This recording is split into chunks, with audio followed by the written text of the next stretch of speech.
Habis gelap terbitlah terang. Ungkapan ini begitu familiar di telinga kita, menandakan bahwa harapan selalu ada. Setiap kita akan mengalami masa-masa sulit, tetapi juga akan merasakan masa-masa membahagiakan. Habis gelap terbitlah terang. Demikian ungkapan dalam judul buku yang merupakan kumpulan ide perjuangan sang pahlawan Sri Kandi Kartini. Hari ini, tepat 21 April, kita memperingati perjuangannya dalam menerangi masa-masa gelap kaum perempuan di Indonesia. Dalam episode kali ini, topik kita ialah tentang Kartini. Kita berbincang bersama dengan dua narasumber. Yang pertama, Ibu Pendeta Elvilina Hulu dan salah seorang mahasiswa STBN KP Sudirman, yaitu Ratna Dewi Laya. Hari ini kita akan membahas tentang Kartini dengan topik habis gelap terbitlah terang. Sebagaimana yang kita tahu bahwa Kartini ini hampir setiap tahun kita peringati, yang mana itu sudah dimasukkan dalam kalender nasional. Dia adalah seorang pahlawan nasional dan juga menjadi figur yang diteladani oleh masyarakat Indonesia. Nah, mengawali perbincangan kita seputar Kartini, saya ingin bertanya kepada Ibu Pendeta, barangkali bisa memperjelas bagi kita dulu seperti apa atau siapakah Kartini itu sebenarnya. Baik Pak, memang di saat kita merayakan Hari Kartini pada bulan ini sangat baik kalau kita kembali mengetahui siapa Kartini itu. Karena generasi muda sekarang hampir tidak mengenal siapa lagi Kartini itu. Nah, Kartini ini adalah seorang putri Bupati Jepara. Dia lahir tanggal 21 April 1878. Ayahnya adalah seorang bupati pada waktu itu, Sosroningrat, dan ibunya Ngasirah. Nah, ada yang menarik dalam keluarga Kartini ini. Ternyata kakeknya, ayahnya sangat mendukung pendidikan anak-anaknya. Kakeknya pada masa hidupnya pernah berkata bahwa kalau anak-anaknya tidak memiliki pendidikan, maka mereka tidak akan mengalami kebahagiaan. Kalau anak-anaknya tidak memiliki pendidikan, maka itu akan menjadi kemunduran bagi keluarga. Lalu ayahnya ketika menjadi bupati, dia pernah memberikan surat protes kepada pemerintah Hindia Belanda karena ada diskriminasi pendidikan, di mana orang-orang pribumi tidak diperkenankan untuk mendapatkan pendidikan formal di sekolah-sekolah pada waktu itu. Nah, akhirnya pemerintah Hindia Belanda memberikan kesempatan kepada orang-orang pribumi yang pada waktu itu masih golongan bangsawan ya, masih golongan bangsawan untuk menempuh pendidikan. Maka anak-anak dari Sosroningrat, bapaknya Kartini, anak-anaknya adalah orang-orang pribumi, putra-putri pribumi pertama yang menempuh pendidikan barat dan belajar bahasa Belanda. Pendidikan barat ya? Pendidikan barat. Oke. Dan belajar bahasa Belanda. Nah, akhirnya Kartini dalam usia 6 tahun sudah menempuh pendidikan di sekolah rendah pada waktu itu. Dia masuk sekolah tahun 1885 sampai 1892. Dia belajar bahasa Belanda, dia belajar pendidikan Belanda pada waktu itu.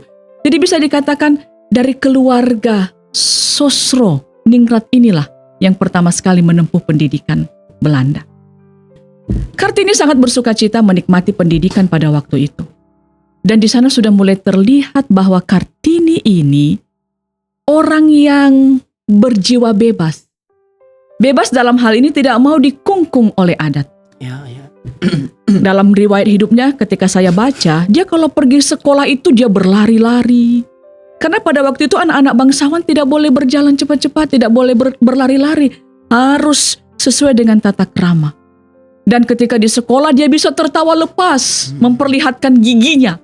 Pada waktu itu anak-anak bangsawan tidak boleh tertawa lepas seperti itu. Harus sopan santunnya dijunjung dengan tinggi. Makanya dia punya gelar pada waktu itu kuda kore, kuda liar. Karena dia tidak mau dikungkung oleh adat istiadat yang mana begini loh tata keramanya bangsawan. Orang bangsawan itu nggak boleh seperti ini. Jadi dari kecil sudah terlihat bahwa Kartini ini memiliki jiwa yang mau merdeka. Merdeka ya. Mau merdeka dia. Tetapi sayang, dia tidak bisa lama menempuh pendidikan. Tahun 1892 dia harus memasuki masa pingit. Saat itu umurnya 12 tahun, lebih beberapa bulan. Nah, bagi budaya Jawa, apalagi dari keluarga bangsawan, pada waktu itu, perempuan yang berusia 12 tahun itu sudah layak untuk menikah. Usia 12 tahun. 12 tahun. Maka dia harus menjalani masa pingit. Ditarik dari dunia sekitarnya atau diasingkan hanya di rumah. Ketika itu dialami oleh Kartini, dia sangat bergumul. Di hari-hari pertama dia menjalani masa pingitnya, dia marah, bahkan dia sempat membenturkan badannya ke dinding, dia marah. Ayahnya sebenarnya tahu. Dia tahu sebenarnya bahwa Kartini ini ingin merdeka menikmati pendidikan. Tapi ayahnya juga ya mau tidak mau, karena dari bangsawan kan, harus mengikuti tradisi pada waktu itu. Dia menjalani masa pingit hampir 6 tahun. 6 tahun dia menjalani masa pingit. Pada awalnya dia tidak bisa menerima situasi ini. Karena dia tidak bisa ke beranda saja, ke halaman saja dia tidak boleh keluar. Jadi hanya di kamar, di ruang tamu, di ruang makan, dia tidak boleh keluar dari rumah. Kalau umur 12 tahun itu masih kategori anak-anak sebenarnya. Masih kategori remaja, iya, anak-anak remaja. Ya. Nah, pada awalnya dia tidak bisa menerima, akhirnya dia berpikir tembok-tembok ruangan bisa membatasi saya untuk tidak keluar mengikuti pendidikan.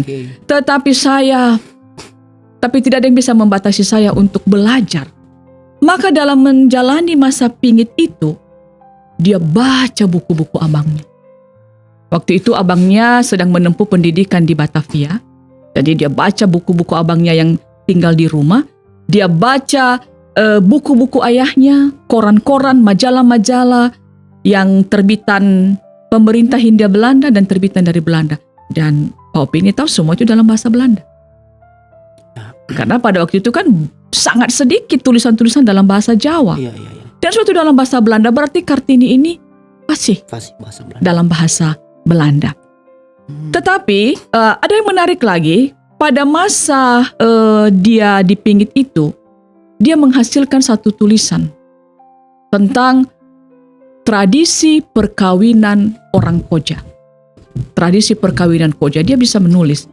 Nah, tapi setelah itu dia keluar dari pingit. Dia keluar dari masa pingit itu dan dia kembali beraktivitas seperti biasa. Itu sekitar di usia keberapa itu? Di usia sekitar usia 18 tahun. Sekitar 18 tahun dia keluar. Nah, lalu setelah itu dia melihat bahwa kalau saya masih ada di sekitar ini atau di Jawa atau di Jepara, tanpa belajar tentang bagaimana perkembangan dunia luar, dia mengatakan pengetahuan yang saya miliki masih terbatas. Maka melalui sebuah majalah di Belanda, dia mencari sahabat pena. Sahabat pena. Dan ada seorang perempuan Belanda yang bernama Estelle, yang nanti dikenal dengan nama Stella. Stella dari Belanda itu menjadi sahabatnya, berkorespondensi. Nah, di sanalah Kartini menuangkan pikiran-pikirannya, ide-idenya melalui surat-surat yang dia kirim kepada sahabatnya itu. Dan sahabatnya itu juga menjelaskan bagaimana situasi yang terjadi di Eropa pada waktu itu. Kemajuan-kemajuan dalam memperjuangkan kesetaraan. Nah, jadi Kartini semakin kuat, semakin yakin apa yang harus dia lakukan dalam masa mudanya. Lalu setelah itu tahun 1903, Kartini mengatakan inilah saatnya. Inilah saatnya untuk mewujudkan impiannya bagaimana orang-orang pribumi, bagaimana orang-orang Indonesia secara khusus, bagaimana perempuan mendapatkan pendidikan. Artinya ini nanti yang akan menjadi fokus perjuangan Kartini ya? Kartini. Oke. Jadi dia melihat bahwa bangsa ini tidak akan merdeka tanpa memiliki pendidikan. Pendidikan ya Bu. Budaya yang mengungkung tidak akan bisa, orang-orang yang dikungkung oleh budaya itu tidak akan bisa mengalami kemerdekaan tanpa pendidikan. Dan pertama dia fokus kepada kaum perempuan dulu. Ya. Nah, maka tahun 1903 dia membuka sekolah perempuan pribumi pertama.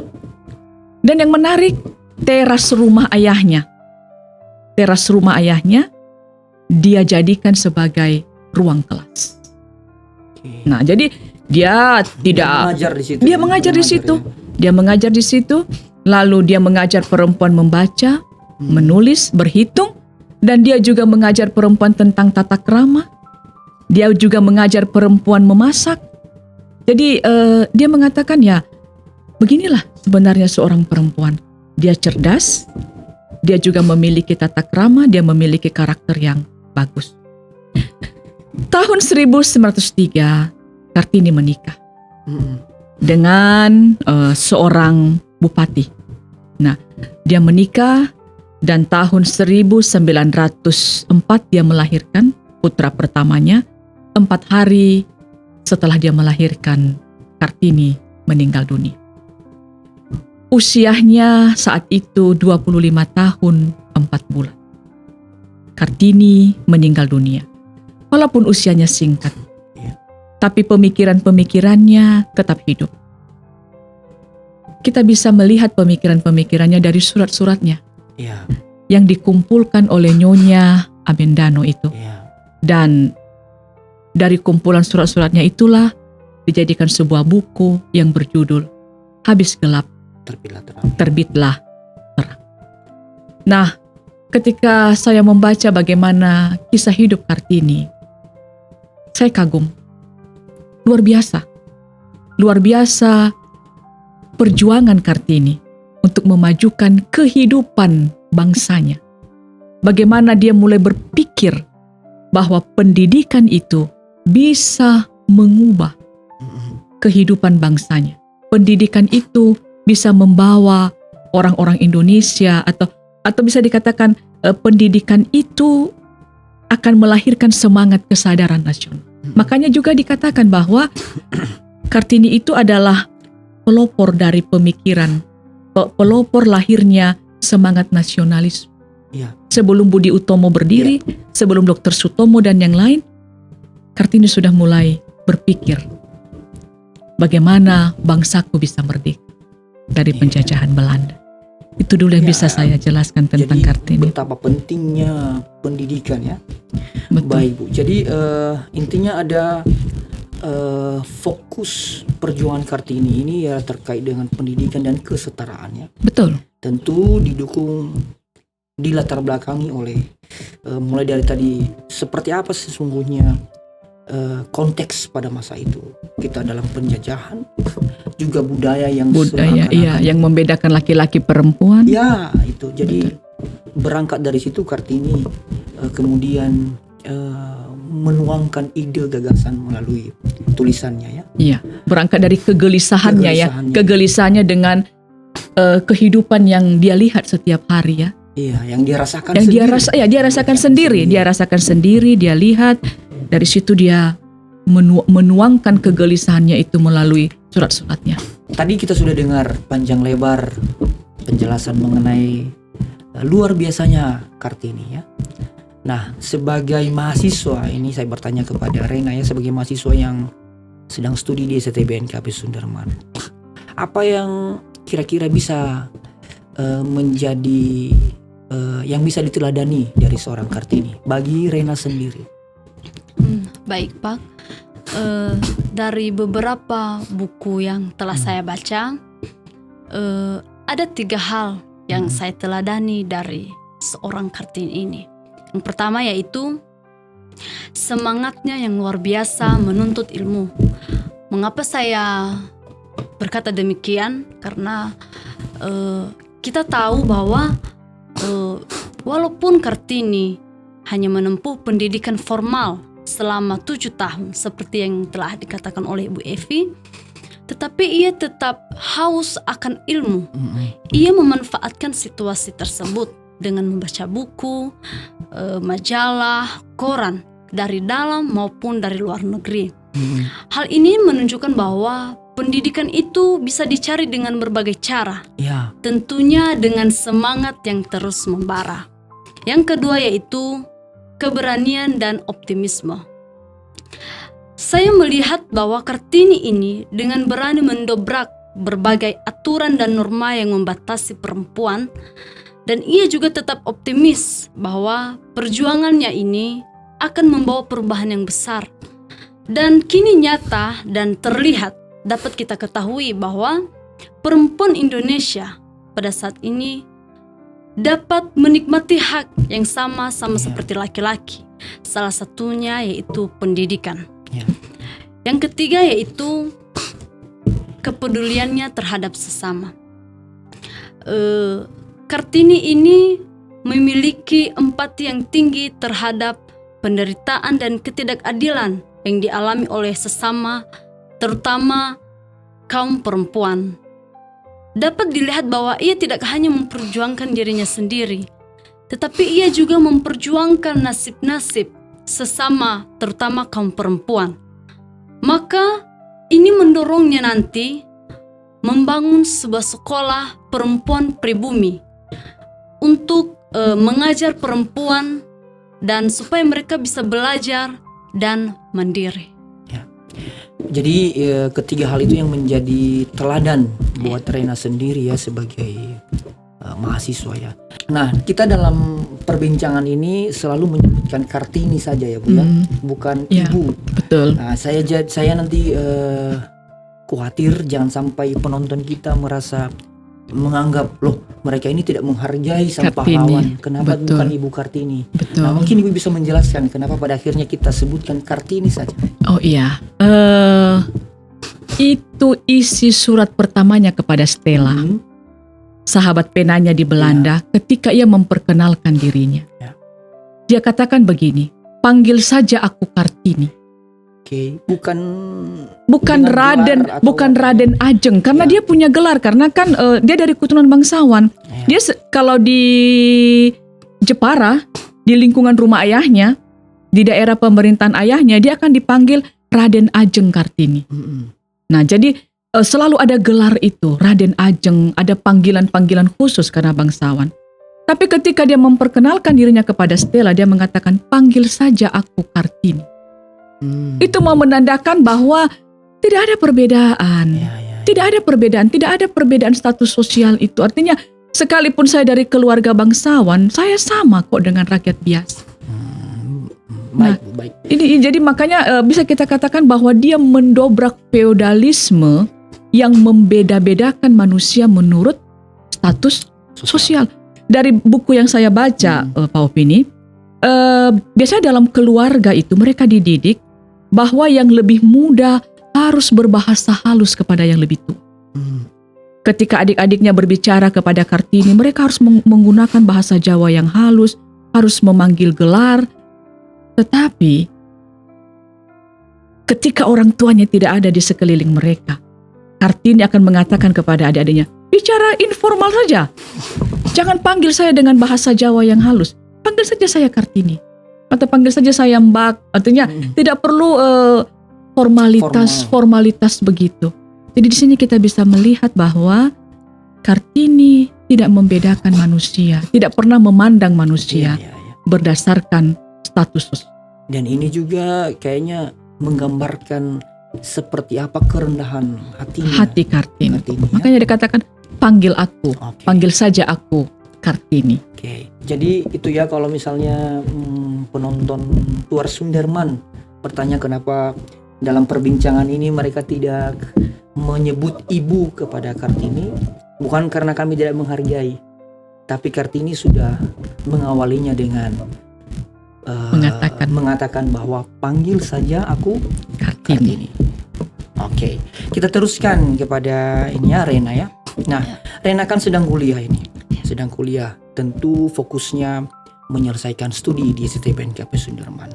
Tapi kira-kira adakah yang bisa diwujudkan ide-ide atau gagasan Kartini selama berada dalam bangku perkuliahan? Baik Pak, di sini saya melihat bahwa Kartini ini rasa ingin tahunya itu sangat besar. Ya. Dengan membaca buku, koran, majalah, dan bahkan ia menuangkan ide dan gagasannya itu melalui tulisan. Nah, hal ini mendorong saya untuk terus belajar dan meningkatkan rasa ingin tahu yang ada dalam diri saya melalui membaca buku yang dapat menambah wawasan saya tentang situasi saat ini. Dengan pengetahuan yang saya miliki, saya semakin percaya diri dalam menulis dan menyelesaikan tugas-tugas perkuliahan. Sehingga dengan pengetahuan ini juga saya semakin kritis dan tidak mudah terpengaruh dengan berita-berita yang tidak dapat dipertanggungjawabkan. Lalu dengan pengetahuan yang saya miliki juga, saya bisa berbagi kepada teman-teman dan terus memotivasi teman-teman untuk terus membaca dan juga menulis. Oke, artinya ide dan gagasannya Kartini ini dapat diaplikasikan oleh Rena sekalipun sedang berada di dalam masa-masa perkuliahannya, bisa dalam hal serius sesungguh-sungguh mengerjakan tugas yang diberikan oleh Bapak Ibu dosen, atau belajar secara mandiri.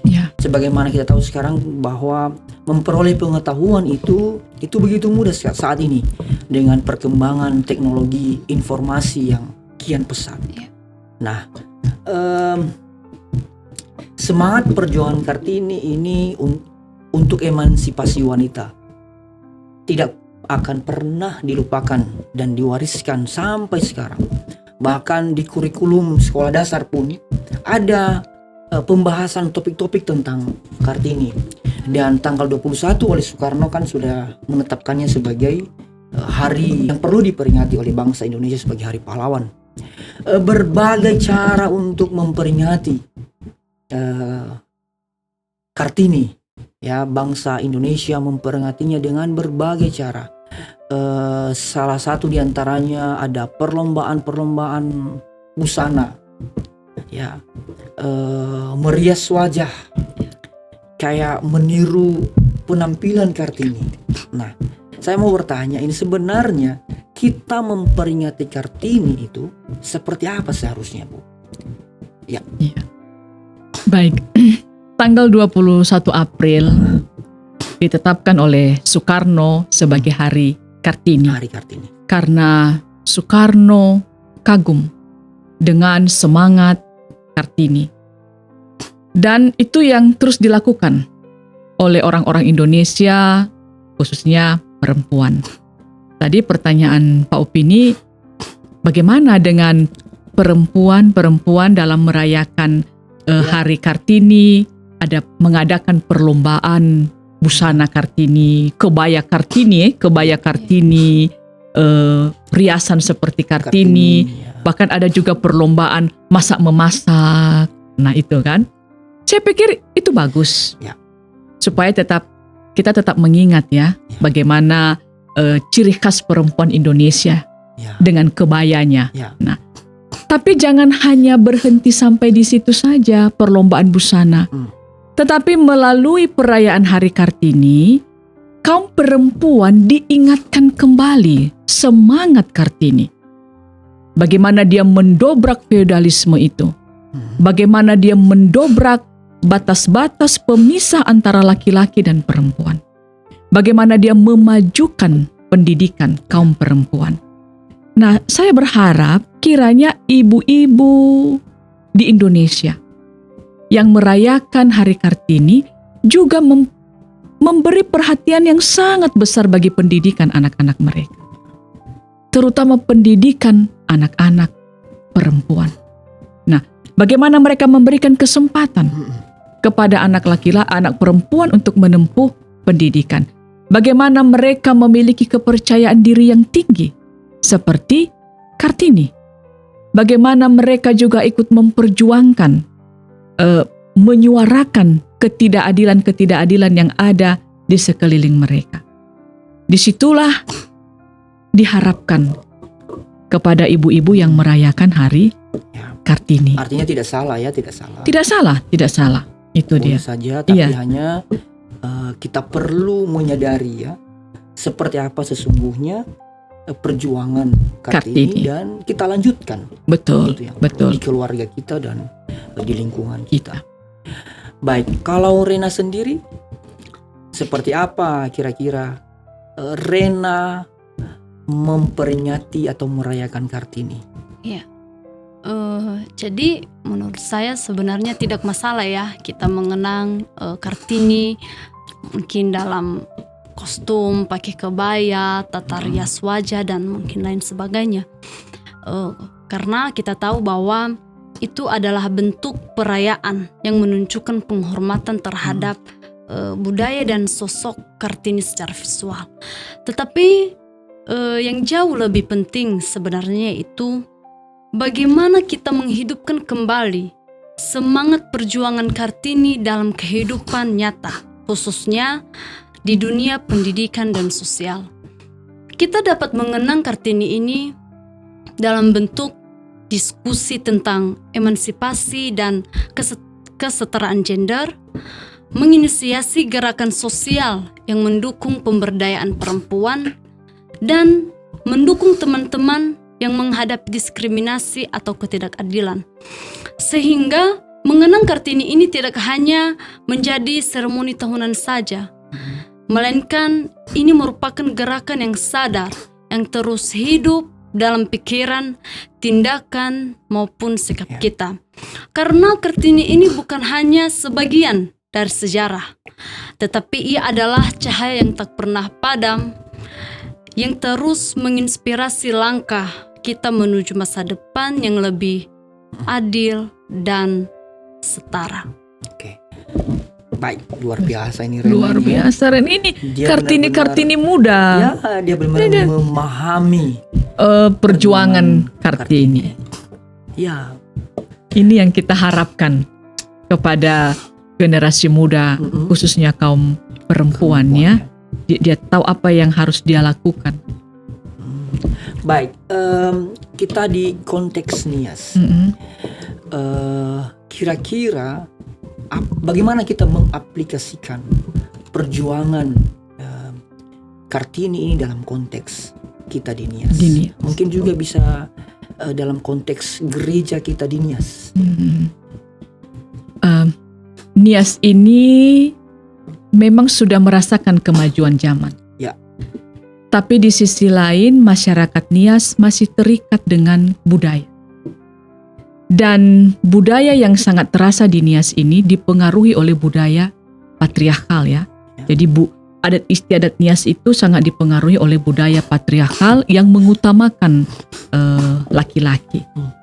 Nah, itu bisa kita lihat dalam kehidupan sehari-hari. Yang banyak berbicara di hadapan publik itu kan laki-laki. Ya. Yang banyak berperan di bidang publik itu laki-laki. Perempuan selalu berada di belakang. Begitu juga dalam gereja. Kalau kita lihat sekarang Pak Upini, setiap minggu perempuan lebih banyak hadir dalam ibadah-ibadah minggu. Tetapi yang menjadi pelayan gereja justru lebih banyak kaum laki-laki. Kadang-kala saya bertanya Yang di kelas, dipilih. yang dipilih menjadi pelayan, jadi satuannya Keriso, menjadi BPMJ, atau pengurus komisi sekolah minggu atau apa-apa. Justru lebih banyak adalah laki-laki. Padahal yang hadir beribadah setiap minggu adalah perempuan. Saya sering bertanya bagaimana pelayan-pelayan laki-laki ini mampu memahami pergumulan perempuan. Ya, betul. Seharusnya kan banyaklah pelayan perempuan karena mereka yang lebih tahu bagaimana pergumulan perempuan-perempuan. Ya, atau minimal berimbang. Nah, Ya. jadi karena tadi ada pemikiran ranah publik itu Betul. laki-laki, Betul. ranah domestik Ya, itu perempuan. Jadi karena sekian lama tertanam itu bahwa perempuan hanya di rumah, laki-laki yang tampil ke depan, akhirnya itu yang membuat perempuan sering Betul. tidak percaya diri. Apalagi kebiasaan kita, Bu, perempuan itu selalu dianggap berada di belakang, di dapur, Urusan dapur, itu. urusan menerima tamu ya laki-laki. Laki-laki di depan. berbicara dengan tamu, ya, laki-laki yang mengambil keputusan keputusan adalah laki-laki. Kadangkala mereka tidak minta lagi pendapat perempuan. Ya.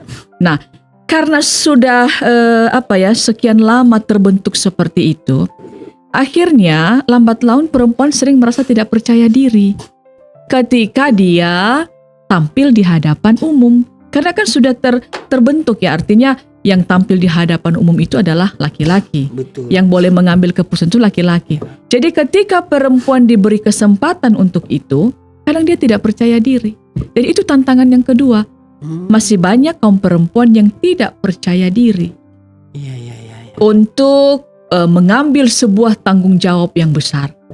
Oke. Tidak percaya diri. Lalu yang ketiga, ya saya masih melihat bahwa sesama perempuan itu masih ditemukan tidak saling mendukung. Tidak saling mendukung. Ya. Nah, jadi ketika ada seorang perempuan yang maju, kadang-kala tidak ditopang. Karena kan untuk maju ke depan itu kan dia harus bertarung ya. Dia harus bertarung, dia harus dia harus bisa keluar dari pemikiran budaya patriarkal, dia harus bisa berhadapan dengan kaum laki-laki. Kan kalau dia seorang diri itu kan ya tentu kadangkala dia gentar juga. Nah, di sini sebenarnya dibutuhkan kehadiran saudara-saudaranya perempuan. Iya ya. Untuk mendukung dia. Saling mendukung. Saling mendukung sebenarnya. Nah, itu masih belum terlihat.